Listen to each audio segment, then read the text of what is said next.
Hey guys, welcome back. This is the IOC wallet, and today I'm just going to explain the Bootstrap file, what it does, and how to use it. So you've just installed the IOC wallet. You are syncing from scratch, so we're picking up connections. Our block count is continuing to increase. We are on the Sirius wallet, which is the most recent one, and the blocks to stealth is just a protocol change that happened further down the line, further down the chain. So once that number gets up, once your block number gets up to that number, then it's different protocol. But we will use the Bootstrap to get past that. So if we continue to stake the chain now, it'll take several days to do that, or we can use the Bootstrap file. So we'll do that. So in order to do that, we have to close the wallet and stop the daemon. Here we are on the GitHub page for Sirius, the Sirius version. What we'll do is we'll download this Bootstrap file. This is a zip file that has the Bootstrap files in it. So I've already done that, and here it is right here.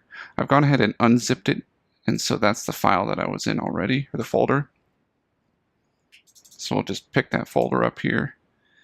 So we'll open a new one. We'll just go to our desktop. We'll have to go into our app data folder, because that's where our wallet is located. So here's the wallet files. With this, here's the Bootstrap files. So we'll use this folder and this blockchain file to copy over and replace our other files. So what we'll do is we'll back up these files like I have already. So these are the two, this folder and the Bootstrap file. So I've created a new folder called backups, and I've just put them in there. You don't really need to keep those as backups, but anytime I'm working with wallet files, such as the wallet.dat file or the iocoin.conf file, I like to create backups. So what we'll do now, we can just delete these, and then we'll copy and paste these files over into the regular wallet folder. So we'll do this in real time just to be safe here and to show you.